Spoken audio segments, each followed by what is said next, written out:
አርዕስተ ዜና። የህወሓት ታጣቂዎች የእርስ በርስ ውጊያ መግጠማቸው ተሰማ። በቀጣይ ድርድሩን በተመለከተ ያልተጠበቀው የኤርትራ ምላሽ። በሌላ ዜና በወልቂጤ ከተማ የቤት ለቤት ፍተሻ ተጀመረ።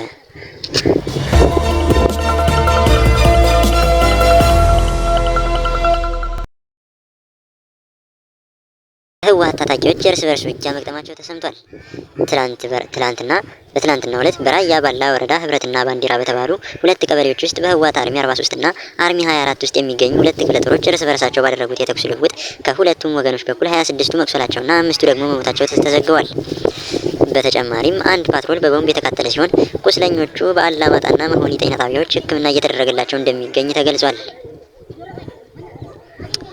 በቀጣይ መረጃ ድርድሩን በተመለከተ ያልተጠበቀው የኤርትራ ምላሽ።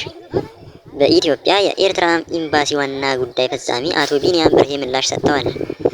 ዳንኤል ዳባ የተባሉ ኢትዮጵያዊ ኤርትራ ከኢትዮጵያ ጋር ለመደራደር ዝግጁ ናት የሚል ጽሑፍ በኤክስ ገጻቸው ካጋሩ በኋላ የኤርትራው አቶ ቢንያም ኤርትራ በራሷ የባህር በር ግዛት ላይ፣ ሰማይ ላይ፣ መሬት ላይ ዛሬ ብቻ ሳይሆን በሚሊዮን ዓመታት ውስጥ የምትደራደርበት ምክንያት የለም ሲሉ ያልተጠበቀና ጠበቅ ያለ ምላሻቸውን ሰጥተዋል።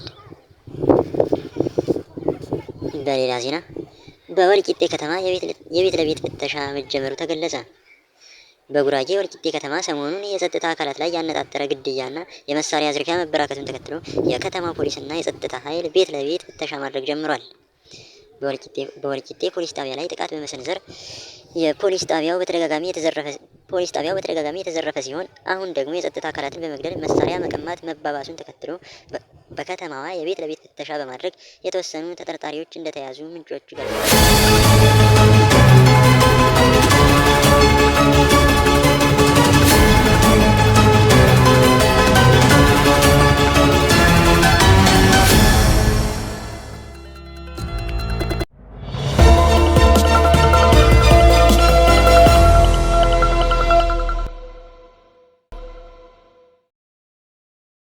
ወደ ውጭ ዜና ተሻገርን። የቻይና ወፍ መሰል ድሮኖች ለመሰለል እየተዘጋጁ ነው ተባለ። ቻይና ከእውነተኛ ወፎች ለመለየት እጅግ በጣም አስቸጋሪ የሆኑ ሰው ሰራሽ ወፎችን የሚመስሉ አዲስ የድሮን ቴክኖሎጂ እየሰራች መሆኑ ተገለጸ። እነዚህ ድሮኖች ክንፋቸውን በማንቀሳቀስና በተፈጥሯዊ ሁኔታ በመንሳፈፍ በቀላሉ ከእውነተኛ ወፎች ጋር ሊዋሃዱ ይችላሉ ተብሏል። የአሜሪካ የቴክኖሎጂ ዘገባዎች እንደሚያመለክቱት ይህ አዲስ ግኝት ለእይታ ብቻ የተሰራ ሳይሆን በዋናነት ለምስጢር ክትትልና ለመሰለል አገልግሎት እንዲውል ታስቦ ነው ብለዋል። ወደፊትም ለወታደራዊ አገልግሎትና እንደ ጦር መሳሪያ ሊያገለግሉ እንደሚችሉ መረጃዎች ያሳያሉ። ይህ ቴክኖሎጂ የሳይንስና ቴክኖሎጂን ድንበር የገፋ ቢሆንም በሌላ በኩል ደግሞ አዲስ የስጋት ስሜት ፈጥሯል። ብዙዎች ይህ ግኝት በሰማይ የምናያቸው ወፎች እንኳን እውነተኛ ስለመሆናቸው እንድንጠራጠር የሚያደርግ እና የዓለማችንን ገጽታ የሚቀይር እንደሆነ እየገለጹ ነው። በቀጣይ መረጃ አሜሪካ የኮሎምቢያን ፕሬዝዳንት ቪዛ ልትሰርዝ መሆኑ ተገለጸ። የአሜሪካ የውጭ ጉዳይ ሚኒስቴር የኮሎምቢያን ፕሬዝዳንት ጉስታቮ ፔትሮ የጉዞን ቪዛ እንደሚሰርዝ አስታወቀ። ፕሬዝዳንቱ ከሰሞኑ በኒውዮርክ ከተማ በተካሄደ የፍልስጤም ደጋፊ ሰልፍ ላይ ተገኝተው ባደረጉት ንግግር የዩናይትድ ስቴትስ ወታደሮች የፕሬዝዳንት ትራምፕን ትዕዛዝ እንዲሽሩ ጥሪ ማቅረባቸውን ተከትሎ ነው ይህ እርምጃ ተወሰደ የተባለው። የአሜሪካ የውጭ ጉዳይ ሚኒስቴር በማህበራዊ ሚዲያ ኤክስ ገጽ ባሰራጨው መግለጫ የኮሎምቢያው ፕሬዝዳንት ቀደም ሲል በኒውዮርክ ከተማ ጎዳና ላይ በመቆም የአሜሪካ ወታደሮች ትዕዛዞችን እንዲሽሩና ሁከት እንዲቀሰቅሱ አሳስበዋል ያለ ሲሆን አክሎም በዚህ አሳፋሪና ሁከት ቀስቃሽ ድርጊታቸው ምክንያት የፔትሮን ቪዛ እንሰርዛለን ሲል አስነብቧል።